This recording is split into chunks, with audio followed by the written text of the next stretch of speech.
The stars looked different through the view screen of the human exploration ship Dawnrunner. Captain Lee So-min stood on the bridge watching the vast emptiness of space. Her crew had been traveling for 3 months when their long-range sensors picked up something impossible. Ships, alien ships. The first contact came through damaged communication arrays and broken translation protocols. The aliens called themselves the Galactic Council. They had ruled this part of space for over 3,000 years. 12 different alien species worked together under their banner. They controlled hundreds of star systems and thousands of worlds. Admiral Kim Tae-ho received the first transmission at Earth Defense Command. He was a tall man with graying hair and steady eyes. He had served in the Earth Navy for 30 years. Nothing had prepared him for this moment. The message was clear and simple. Humanity would bow to the Council or face destruction, the alien. Representative on the screen had blue skin and 4 arms. His voice carried the weight of absolute authority. We are Counselor Threndak of the Galactic Council. Your species will submit to our rule. You will pay tribute. You will follow our laws.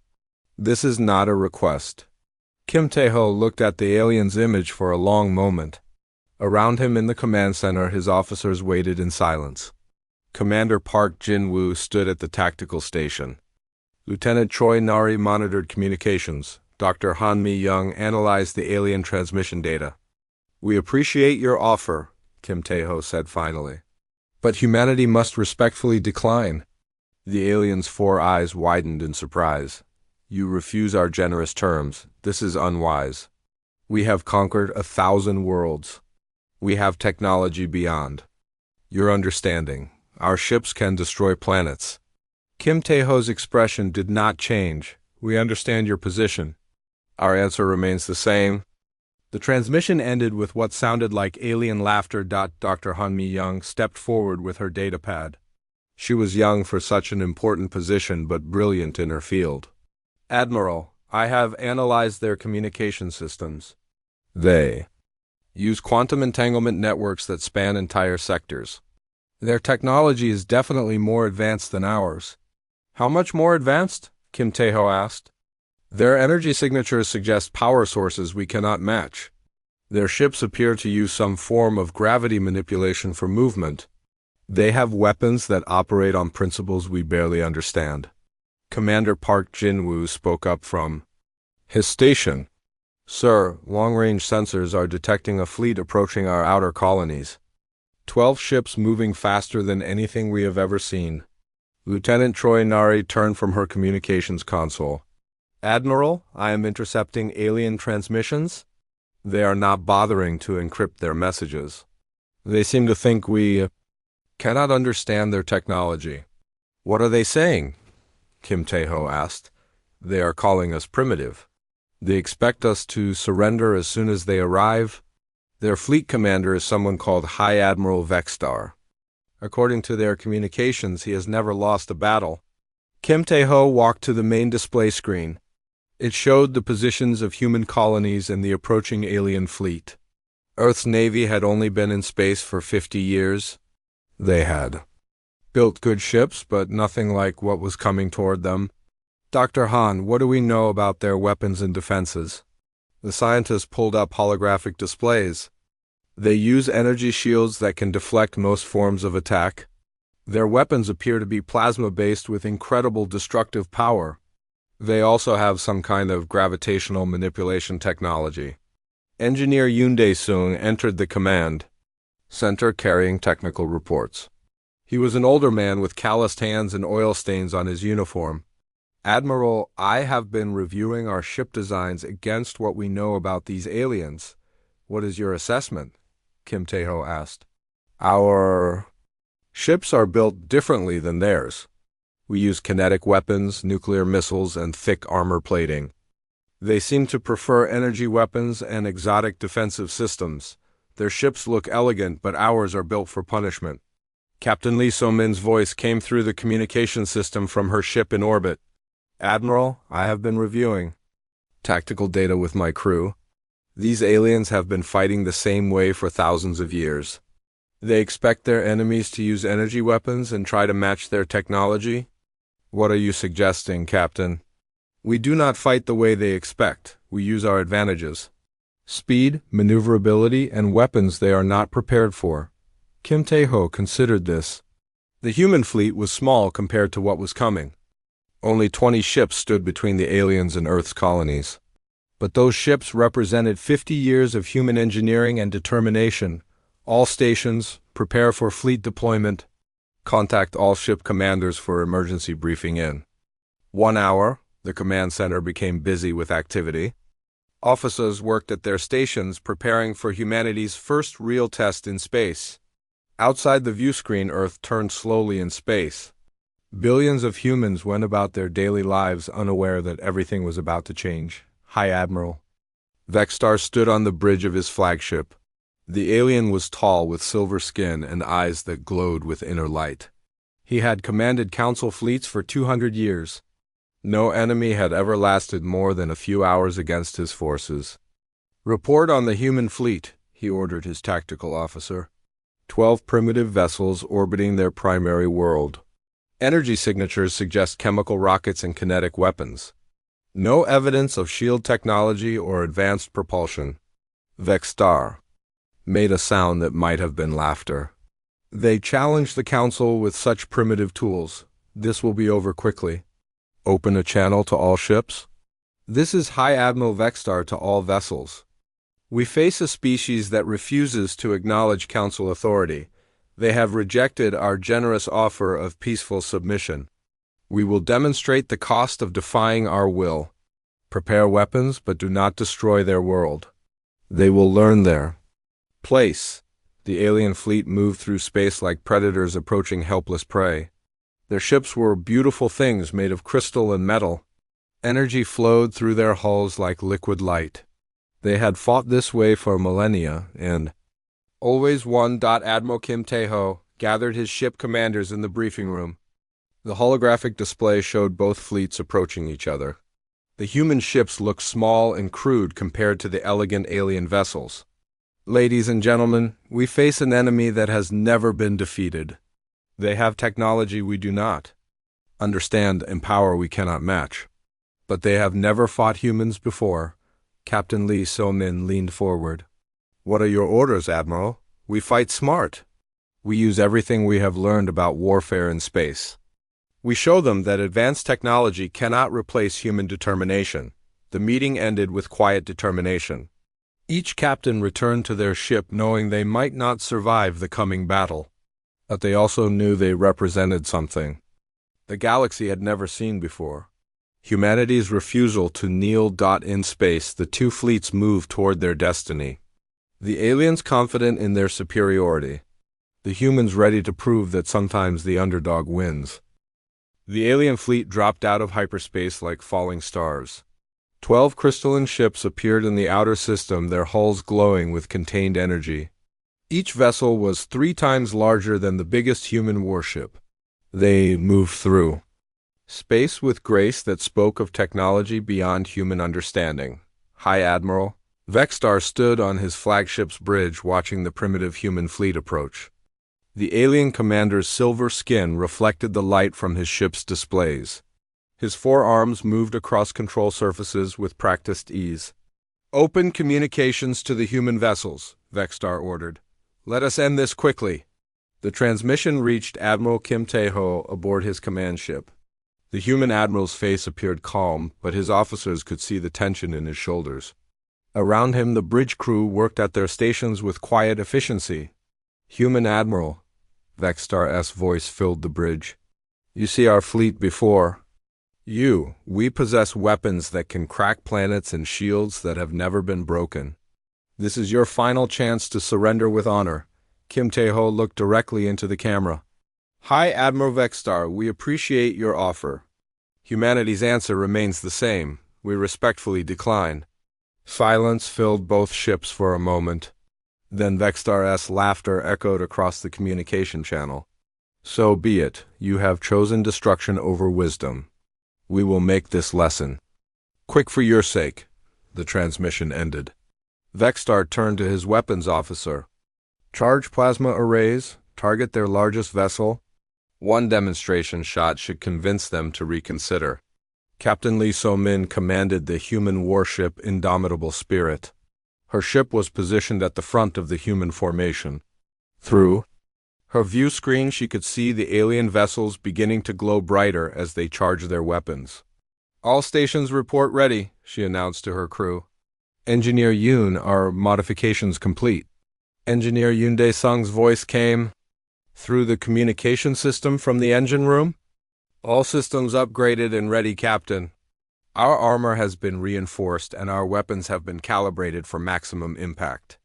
"Excellent, Commander Park. What is our tactical situation?" Commander Park Jin-woo studied his displays from the tactical station. "Enemy fleet is moving into attack formation. Their energy signatures are increasing. I estimate weapon charge complete in 30 seconds. Lieutenant Choi Nari looked up from her communications console. "Captain, I am detecting massive energy buildup from the lead alien vessel. They appear to be targeting us." Captain Lee So-min nodded. "All hands prepare for combat. Helm, bring us about to attack Vector 7. Weapons arm all missile tubes and prepare railgun batteries." The human fleet moved with sudden speed and purpose, while the alien ships maintained their elegant formation. The human vessels scattered into irregular attack patterns. Each ship accelerated toward the enemy at maximum burn. High Admiral Vexstar watched the human maneuver with amusement.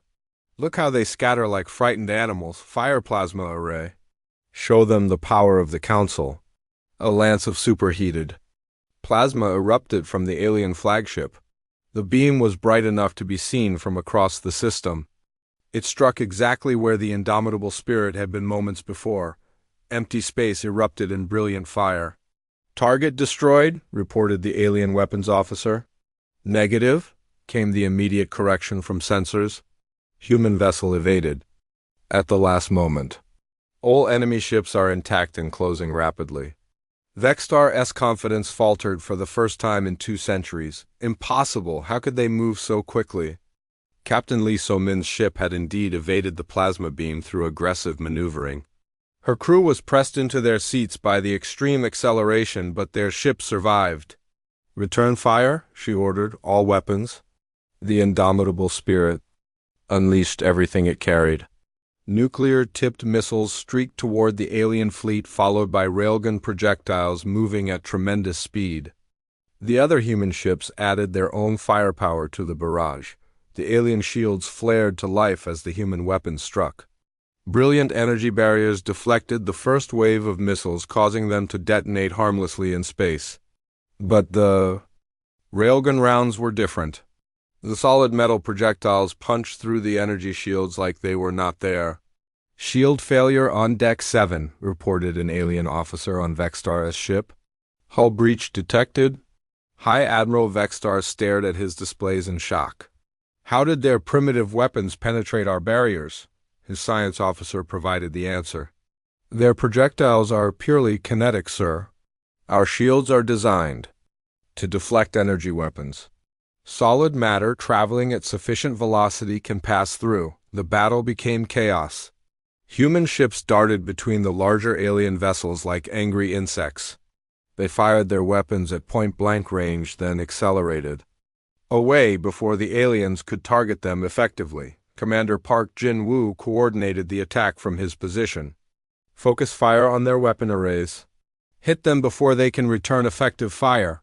The human tactics proved devastatingly effective. The alien ships had been designed for long-range energy duels between opponents with similar technology. They were not prepared for close quarters combat against enemies willing to ram if necessary. Engineer Yoon Dae-sung's modifications showed their worth. Human ships absorbed alien energy blasts that should have destroyed them. Their reinforced hulls and redundant systems kept them fighting even after taking severe damage. Dr. Han Mi-young monitored the battle from the command ship.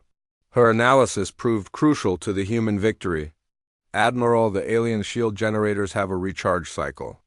There is a 2-second gap between shield collapse and restoration. All ships," Kim Tae-ho broadcast. "Target enemy vessels during shield recharge intervals. Timing is critical." The human fleet adjusted their attack pattern. Now they struck during the brief moments when alien shields were down. Nuclear warheads detonated against bare hull plating. Railgun rounds punched deep into alien ship structures. One alien vessel exploded in a brilliant flash as its power core overloaded. Another lost propulsion and began drifting helplessly through space.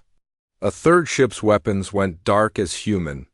Missiles destroyed its plasma arrays. High Admiral Vexstar realized his fleet was being destroyed by creatures he had dismissed as primitives.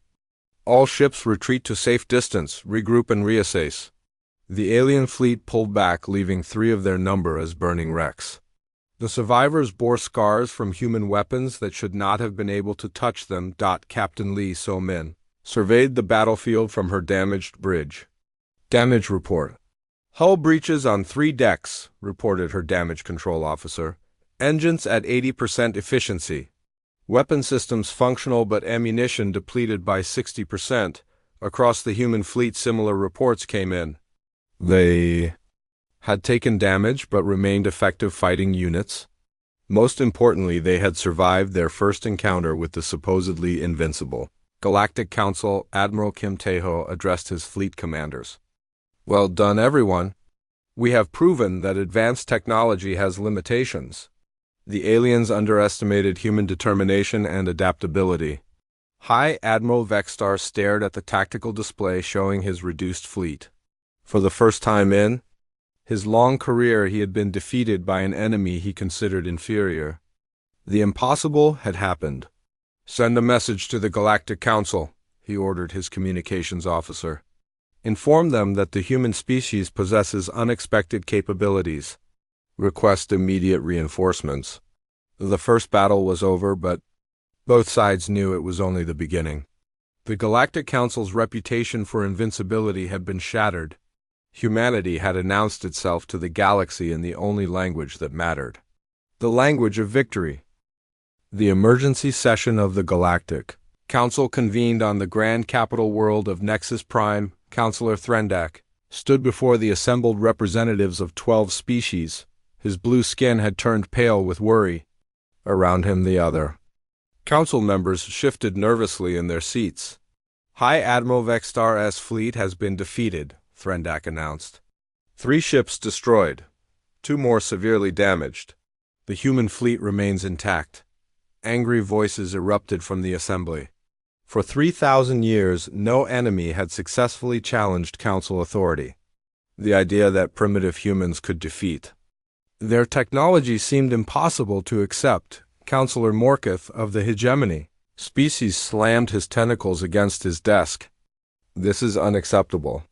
How can creatures who barely understand space travel defeat our most advanced warships? Their weapons are different from what we expected, Threndak replied. They use kinetic projectiles that can penetrate our energy shields. Their tactics are aggressive and unpredictable. General Morvex rose from his seat. The military commander was ancient even by alien standards. He had planned victories across hundreds of star systems. His reputation as a strategic genius was legendary throughout the galaxy. Counselor Threndak speaks truth, General Morvex said. I have reviewed the battle records. These humans fight unlike any species we have encountered. They adapt quickly and take risks that seem illogical. What do you recommend, General? Asked Counselor Threndak. We send our greatest fleet, 50 ships under my personal command. We will employ new tactics and advanced technology they have not seen before. The Council voted unanimously to approve the massive military response. General Morvex departed. Immediately to assemble his fleet. The Council's honor demanded that humanity be crushed completely. On Earth, Admiral Kim Tae-ho met with his senior officers in the Defense Command Center. Intelligence reports indicated a massive alien fleet was gathering 3 systems away. The numbers were terrifying. Dr. Han-Mi Young displayed her analysis on the main screen. The alien fleet includes ship types we have never seen before. Some vessels appear to be equipped with temporal displacement technology. Explain what that means, Kim Tae-ho requested. They can manipulate time flow around their ships. This allows them to move faster or slower relative to normal spacetime. In combat, this would give them significant advantages. Commander Park. Jin Woo studied the tactical projections. 50 ships against our remaining 18. Even with our victory in the first battle, these odds are not favorable. Captain Lee So-min joined the meeting via communication link from her ship. The Indomitable Spirit was undergoing repairs in Earth orbit. Battle damage from the first engagement was being fixed by work crews. Admiral, I have been reviewing our weapon effectiveness against alien technology, she reported. Our kinetic weapons work well, but we need more ammunition. Our nuclear missiles are effective when shields are down. Engineer Yinde Sung entered the command center carrying technical reports. His uniform was stained with grease and metal shavings. He had been working non-stop to upgrade the human fleet. Sir, I have completed modifications to all remaining ships, he announced. Armor has been doubled. Weapon systems have been enhanced. Most importantly, I have developed new ammunition types for our railguns. What kind of ammunition? Kim Tae-ho asked. Penetrator rounds designed specifically for alien hulls. Also, explosive rounds that detonate after punching through armor. These should be much more effective than standard projectiles. Lieutenant Choi Nari looked up from her communications station. Admiral long-range sensors detect the alien fleet beginning to move. Estimated arrival time is 72 hours. The command center became busy with preparation activities. Every available ship was being armed and supplied. Civilian vessels were evacuated from the outer colonies. Earth's orbital defenses were brought to full readiness. General Morvex commanded his fleet from the massive dreadnought Eternal Dominion. The ship was twice the size of his normal flagship. It carried weapons powerful enough to destroy moons and defensive systems that had never been breached. Fleet status report, he ordered his aide. 50 vessels ready for combat, sir. All ships are equipped with the latest shield modifications. Temporal displacement fields are operational on all vessels. Excellent. These humans surprised Admiral Vexstar, but they will not surprise me. I have studied their tactics. I know their weaknesses.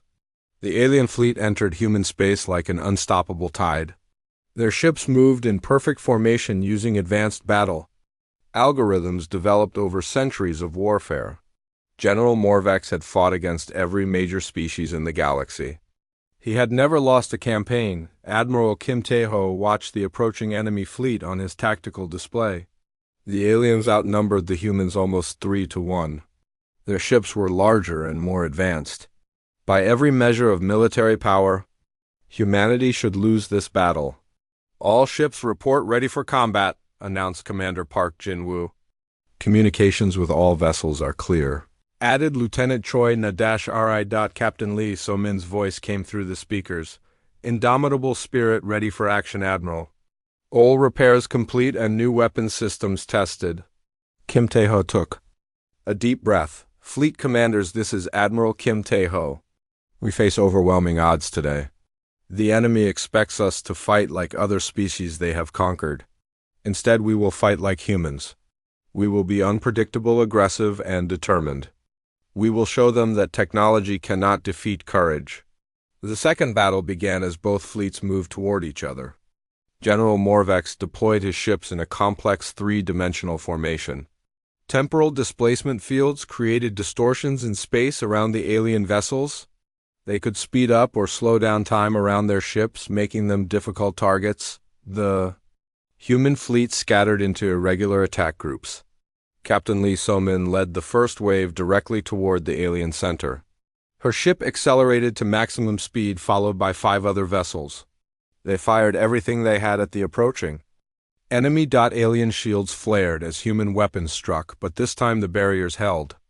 General Morvex had modified his shield systems to better handle kinetic projectiles. The first human attack was turned aside with minimal damage. Return fire, General Morvex ordered. Show them the power of our new weapons. The alien response was devastating. Energy beams struck 3 human ships simultaneously. The vessels vanished in brilliant explosions. Their crews had no time to escape. Commander Park Jin-woo coordinated the human response from his tactical station. All units employ evasive pattern delta. Do not maintain fixed positions.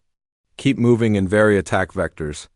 The battle became a deadly dance through space. Alien ships used their temporal fields to dodge human weapons while returning accurate fire. Human vessels relied on speed and unpredictable movement to survive the alien assault. Engineer Yoon Dae-sung's new ammunition proved its worth. When human railgun rounds did penetrate alien defenses, they caused tremendous damage. Explosive rounds detonated inside enemy ships, crippling critical systems, but the aliens were learning too. General Morvex adapted his tactics in real time. He used his numerical advantage to surround human formations. His temporal technology allowed precise timing of coordinated attacks. The second battle lasted 4 hours. When it ended, 6 human ships had been destroyed. The alien fleet had lost 8 vessels with 12 more damaged. Both sides withdrew to assess the situation. Admiral Kim Tae-ho surveyed the aftermath from his bridge. Casualty report. 1,000 human personnel lost, sir, reported Commander Park Jin-woo. Remaining ships are damaged but operational. The second engagement had proven that humanity could fight against overwhelming odds. But it had also shown that the aliens were learning from their mistakes. The next battle would be even more difficult. The Galactic Council chamber had never seen such chaos. Representatives from 12 species argued loudly while Councillor Threndak tried to maintain order. 2 major fleets had failed to defeat the primitive humans. The Council's reputation was crumbling across the galaxy. Order! Threndak shouted above the noise. We must address this crisis with unity. Councillor Valkanos of the ancient Stellar Empire rose to speak. Her species had been the original founders of the Council 3 millennia ago. These humans have made us appear weak. Already 6 systems have delayed their tribute payments. 3 colonies have declared independence. The situation is worse than you know, added Councillor Zechthel. Our intelligence networks report that other species are studying human tactics. Some are building weapons similar to human kinetic systems. High Admiral Vexstar entered the chamber with visible wounds from his defeat. His once proud bearing was broken by the shame of his failure. Honorable councillors, I must report that conventional warfare cannot defeat the humans. They adapt too quickly. They fight without regard for their own safety. General Morvex supported himself on a walking staff. His injuries from the second battle had aged him centuries in mere days. The humans possess something we have forgotten. They have the will to die for their beliefs. This makes them extremely dangerous opponents. Councillor Threndak called for silence. What do you recommend? There is only one option remaining, General Morvex replied. We must deploy the World Render. The chamber fell completely silent. The World Render was the Council's ultimate weapon, a massive dreadnought capable of destroying entire planets. It had been built during the Great War against the Void Spawn 500 years ago. Since then, it had never left its secret construction facility. The World Render has not been used in combat for centuries, protested Councillor Valkanos. Its deployment would announce to the galaxy that we consider humanity a threat equal to the Void Spawn. Humanity has already proven themselves such a threat, replied Threndak. They have defeated our best fleets and inspired rebellion across our territory. If we do not crush them completely, our empire will fall. The vote was close but decisive. The World Render would be activated and sent to destroy the human homeworld. High Admiral Vexstar volunteered to command the massive vessel.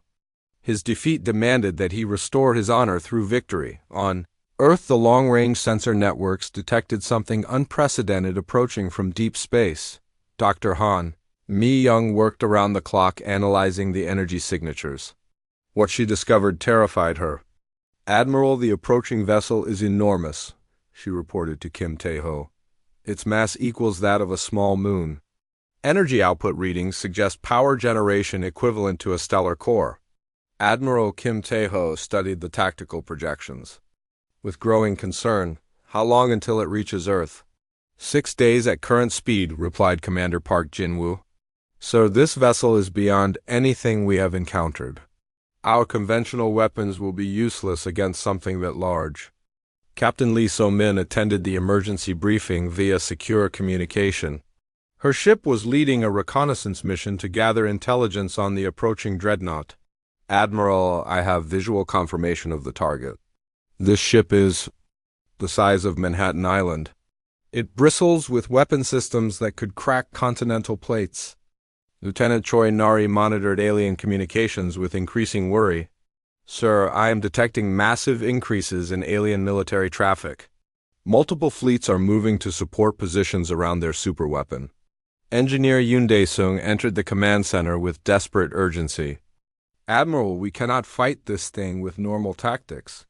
Our weapons cannot even scratch something built on that scale. What do you recommend, Engineer? Kim Tae-ho asked. We need to think differently. Instead of trying to destroy the world render, we targeted support systems. Every ship that large needs supply vessels, repair craft, and escort fleets. Dr. Han Mi-young added her analysis. I have been studying the alien communications. This dreadnought requires enormous amounts of fuel and maintenance. It must have vulnerable points. The plan that emerged was desperate but possible. Humanity would not fight the world render directly. Instead, they would use every available ship in coordinated swarm attacks against its support systems. Civilian vessels would be armed and crewed by volunteers. All ships, all crews, Kim Tae-ho broadcast across the human fleet. We face the enemies. Ultimate weapon. Conventional military thinking says we cannot win, but humans have never followed conventional thinking. Captain Lee So-min prepared her ship for the final battle. The indomitable spirit had been modified with every upgrade Engineer Yoon could devise. Nuclear warheads replaced standard ammunition. Suicide charges were installed in the reactor core. Crew members who wish to evacuate may do so now, she announced. Over the ship's communication system. This mission will likely be our last. Not a single person left their post. Commander Park Jin-woo coordinated with civilian ship commanders across the solar system. Mining vessels, cargo haulers, exploration ships, and even luxury yachts were being fitted with weapons. Thousands of volunteers stepped forward to crew these makeshift warships. Admiral, we have over 200 vessels ready for combat, he reported. Most are not military ships, but their crews are determined to fight. The world render entered the solar system like a dark omen. The massive dreadnought dwarfed everything around it. Its escort fleet included 50 of the Council's finest warships. Energy readings from its main weapons suggested they could sterilize entire continents. High Admiral Vextar stood on the vast bridge of the world render. Around him, hundreds of alien officers worked at control stations. The ship's artificial intelligence managed billions of calculations every second. No force in the galaxy had ever challenged such power. Sensors detect the human fleet approaching, reported his tactical officer. 200-plus vessels of various sizes. Many appear to be civilian craft. Vextar laughed at the pathetic sight. They send cargo ships against the ultimate weapon. Open communications to Earth. Admiral Kim Tae-ho's image appeared on the main screen. The human commander looked calm despite facing overwhelming odds. Human Admiral, this is your final warning. Vextar announced. Surrender now, and your species will be granted mercy. Continue to resist, and we will reduce your world to radioactive dust. Kim Tae-ho met the alien's gaze steadily. High Admiral Vextar, humanity has heard your ultimatum. Our response is the same as always. We respectfully decline. Then you have chosen extinction? Vextar replied. Begin bombardment of their homeworld. The world render's main weapons began charging with energy that made nearby space itself glow. Each cannon possessed the power to shatter mountain ranges. Together they could crack a planet's crust and boil its oceans. All ships, this is Admiral Kim Tae-ho, came the broadcast across the human fleet. Remember, we are not just fighting for ourselves, we fight for every species that dreams of freedom. We fight for the right to choose our own destiny. Today we show the galaxy that tyranny can be defeated. Captain Lee So-min led the first wave of human ships directly toward the world render. Around her, hundreds of vessels followed. Mining ships loaded with explosives, cargo haulers converted into missile platforms. Scientists and farmers turned warriors flying toward almost certain death. The final battle for humanity's survival was about to begin. The Worldrender's massive bulk blocked out the stars as it moved into Earth orbit.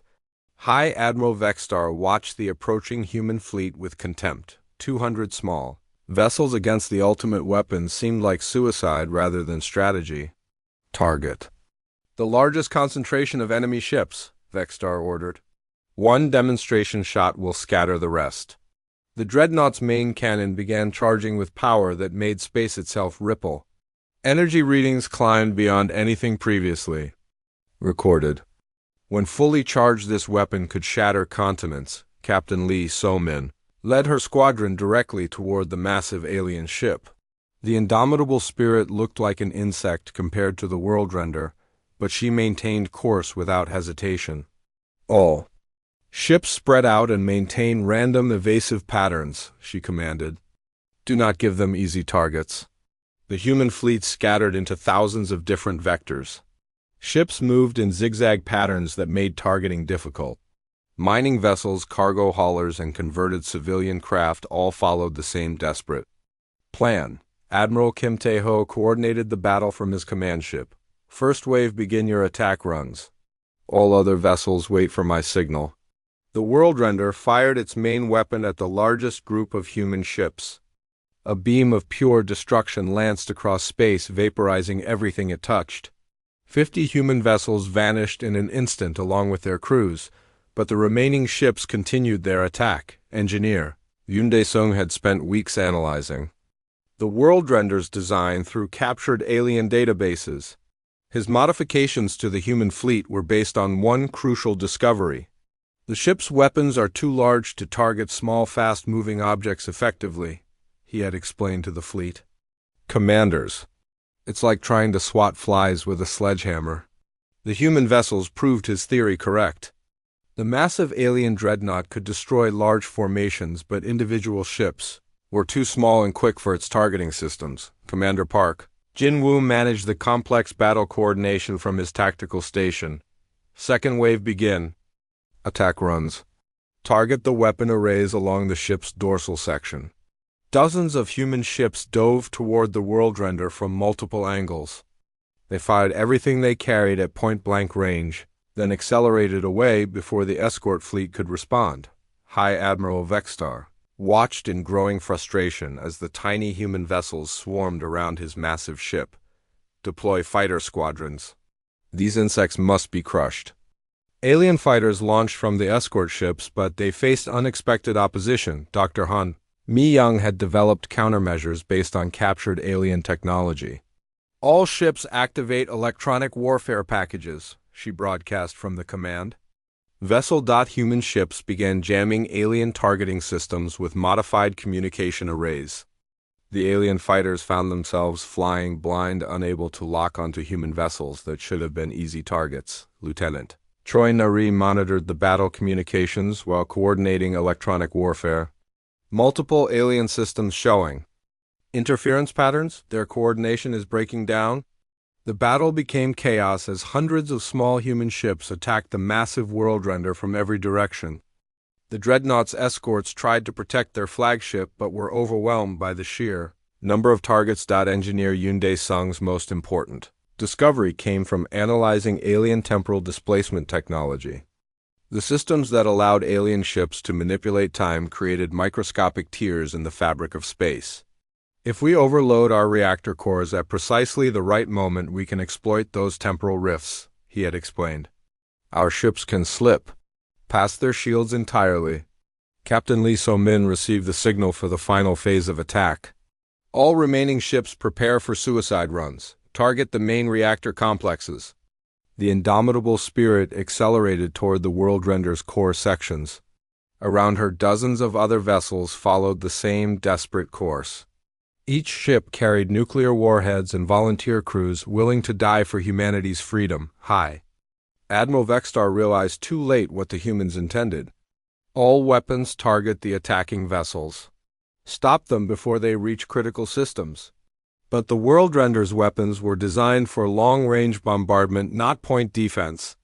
The Human ships were too close and too numerous to stop. Dr. Han-Mi Young activated her final weapon from the command ship. She had spent weeks developing a computer virus based on captured alien communication protocols. The virus would spread through the Worldrender systems, causing critical failures. "Uploading data package to alien network," she announced. "Virus deployment in progress." The effect was immediate. Lights flickered across the massive alien ship as computer systems began failing. Weapon arrays went offline. Shield generators fluctuated. Navigation systems reported false readings.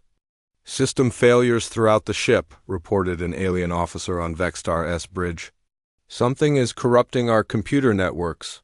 Captain Lee So-min guided her ship through the temporal rift created by the alien technology. The indomitable Spirit passed through the Worldrender's shields like they were not there. She aimed directly for the primary reactor complex. "It has been an honor serving with all of you," she announced to her crew. "For humanity." The ship struck the reactor core and detonated its nuclear payload in the same instant. The explosion tore a massive hole in the Worldrender's hull. Atmosphere rushed out into space, carrying debris and alien crew members across the massive dreadnought. Similar explosions marked the success of other suicide attacks. Human ships had penetrated deep into the vessel's structure before detonating their weapons. Critical systems failed throughout the ship. High Admiral Vextar clung to his command chair as the bridge shook from internal explosions. "Damage report, reactor. Cores 4 through 7 destroyed. Main weapon arrays offline. Life support failing on 60% of decks." "The ship is dying, sir." Engineer Yoon Dae-sung's plan had worked perfectly. The Worldrender was too large to defend against thousands of small determined attackers. Like a giant brought down by tiny cuts, the mighty dreadnought was being destroyed from within. Admiral Kim Tae-ho watched the battle from his command ship. Human casualties were enormous. Over half the attacking fleet had been destroyed. But the Worldrender was clearly finished. "All remaining ships withdraw to safe distance," he ordered. "Prepare to receive survivors." The massive alien dreadnought began breaking apart as its structure failed. Secondary explosions rippled along its hull as fuel systems ignited. The ship that was supposed to destroy worlds was itself being destroyed by creatures it had dismissed. As primitive. High Admiral Vextar gave the order to abandon ship. Thousands of alien crew members evacuated in escape pods as their ultimate weapon died around them. The Worldrender's final moments were visible from Earth as it exploded in a flash brighter than the sun.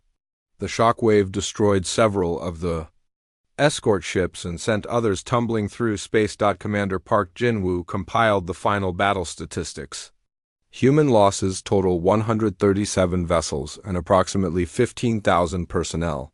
Alien losses include the Worldrender 30 escort ships and an estimated 200,000 crew members. The impossible had happened. Humanity had defeated the Galactic Council's ultimate weapon through courage, determination, and innovative thinking. The galaxy would never be the same. Dr. Han-Mi Young detected something unexpected on her instruments. "Admiral, I am receiving distress calls from alien vessels. They are requesting rescue assistance." Kim Tae-ho made a decision that would define humanity's place in the galaxy. All ships with rescue capability respond to alien distress calls. We will treat their wounded and save who we can. Even in victory, humanity chose compassion over revenge. This single act would resonate across the galaxy for generations to come. 3 months after the destruction of the Worldrender, the galaxy was in chaos. News of humanity's impossible victory had spread across thousands of star systems. The Galactic Council's 3,000-year rule was crumbling as subject species. Declared independence. Admiral Kim Tae-ho stood in his office reviewing reports from across known space. His hair had grown completely gray during the war, but his eyes remained sharp. The burden of victory weighed heavily on his shoulders. "Sir, we have received formal surrender documents from the remaining Council fleet," reported Commander Park Jin-woo. "They are requesting safe passage home and medical assistance for their wounded." Kim Tae-ho nodded. "Grant their request." Provide them with supplies and escort ships. We will not become the tyrants we fought against. Dr. Han Mi-young entered carrying data tablets filled with intelligence reports. Her analysis had proven crucial to humanity's victory. Now she faced the even greater challenge of understanding galactic politics. Admiral 47 systems have declared independence from the Council, she reported. 12 species have requested formal alliance with humanity. The hegemony and stellar empire are on the verge of civil war. The transformation of galactic civilization was happening faster than anyone had expected. Species that had been subjugated for centuries suddenly found themselves free. Some handled independence well. Others descended into chaos without counsel. Oversight. Captain Lee So-min survived the destruction of the World Render. Her escape pod had been rescued by a human patrol ship minutes before life support failed. Now she commanded a new vessel called Indomitable Spirit, built to honor the sacrifice of her original crew. Admiral, I am receiving distress calls from the HFY system, she reported via communication link. Local warlords are fighting over former council territories. Civilian populations are caught in the crossfire. Kim Tae-ho considered the situation carefully. Humanity had not fought the council to become galactic police, but they could not ignore suffering when they had the power to help. Captain, deploy your squadron to the HFY system. Establish safe zones for civilians. Work with local authorities to restore order. Similar requests for assistance came from across the galaxy. Human ships found themselves mediating disputes, protecting refugees, and helping former council subjects establish new governments. Engineer Yoon Dae-sung worked with alien scientists to share human technology. The fusion of human engineering principles with alien knowledge created revolutionary advances. Kinetic weapons became standard across the galaxy. Human armor designs influenced ship construction for dozens of species. The Valkyrie have completed their first kinetic weapon systems, he reported to Admiral Kim Tae-ho. They want to share gravitational manipulation technology in return. The exchange of knowledge accelerated galactic development. Human pragmatism, combined with alien theoretical understanding, produced innovations neither could achieve alone. Medical advances, communication improvements, and propulsion breakthroughs benefited everyone. Lieutenant Choi Nari established the Galactic Communication Network that allowed instant translation between hundreds of languages. Her work made cooperation possible between species that had never been able to communicate effectively. Admiral representatives from 38 species are requesting participation in the proposed Galactic Assembly, she announced. They want equal representation and shared decision-making. The idea of the Galactic Assembly had emerged from humanity's victory. Instead of one species dominating others, all civilizations would have equal voices in galactic affairs. It was revolutionary thinking that many found difficult to accept. Counselor Threndak of the former Galactic Council requested a private meeting with Admiral Kim Tae-ho. The blue-skinned alien looked older and more tired than during their first communication. The weight of his civilization's collapse showed in his posture. Admiral Kim, I come to discuss the future, Threndak said. My people acknowledge defeat. We offer our knowledge and resources to help build whatever comes next. Kim Tae-ho received the former enemy with courtesy and respect. Counselor, your species' contributions to galactic civilization are significant. We welcome your participation in building a better future. The first Galactic Assembly convened on a neutral world chosen specifically for its lack of strategic value. Representatives from over 50 species gathered to establish new principles of interstellar cooperation. Dr. Han Mi-young served as humanity's primary representative. Her understanding of alien cultures and languages made her invaluable in the complex negotiations required to establish galactic democracy. The fundamental principle must be consent of the governed, she argued during assembly debates. No species should rule over another without permission. All civilizations deserve the right to choose their own destiny. The assembly sessions lasted for months. Different species had vastly different concepts of government, society, and individual rights. Finding common ground required patience, wisdom, and compromise. Commander Park Jin-woo coordinated security for the assembly while managing human fleet deployments across the galaxy. The transition period was dangerous as various factions competed for power in former council territories. "Admiral, we have reports of pirate activities in the Outer Rim systems," he briefed Kim Tae-ho. "Former council military units are selling their services to the highest bidders. Establishing order without becoming oppressors proved challenging. Humanity had the military power to impose peace, but doing so would make them no better than the council they had defeated. Engineer Yoon Dae-sung proposed a different solution. "We share our shipbuilding technology with allied species. Help them develop their own defense capabilities. Security through cooperation rather than domination." The Galactic Assembly finally reached consensus on its founding charter. The document established principles of mutual respect, species equality, and peaceful cooperation. Every civilization would have equal representation, regardless of size or technological advancement. Admiral Kim Tae-ho was invited to address the Assembly's opening ceremony. He stood before representatives of dozens of species, knowing his words would be remembered by history. "Representatives of the galaxy, we gather here not as conquerors and conquered, but as equals seeking common cause," he began. "Humanity did not fight the Council to rule in their place. We fought for the right of all species to choose their own path. The old order was based on the power to destroy. The new order must be based on the wisdom to build. We have proven that advanced technology cannot overcome determination and cooperation. Now we must prove that former enemies can become trusted allies. The galaxy faces a choice.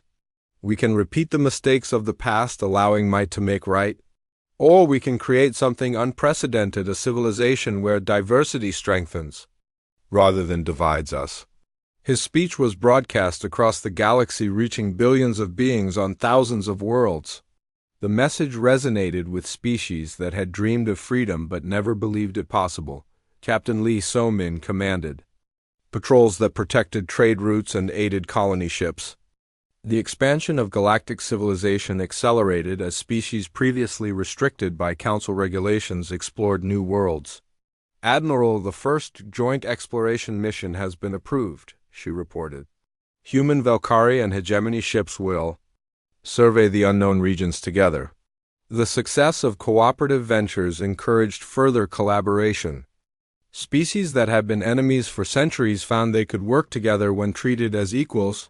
Lieutenant Choi Nari established cultural exchange programs that allowed beings from different worlds to learn about each other. Understanding replaced fear as the foundation of interstellar relations. 1 year after the Galactic Assembly's formation, Admiral Kim Tae-ho reflected on humanity's journey. They had entered the galactic community as primitives facing extinction. Through courage, innovation, and moral leadership, they had transformed civilization itself. "Commander, what is the current status of galactic stability?" he asked Park Jin-woo. "Piracy is down 70%. Trade volume has increased 5-fold. Only 3 systems report active conflicts, down from 47 last year."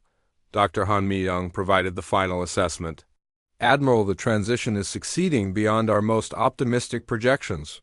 Former council species are adapting to democratic governance. New alliances form monthly.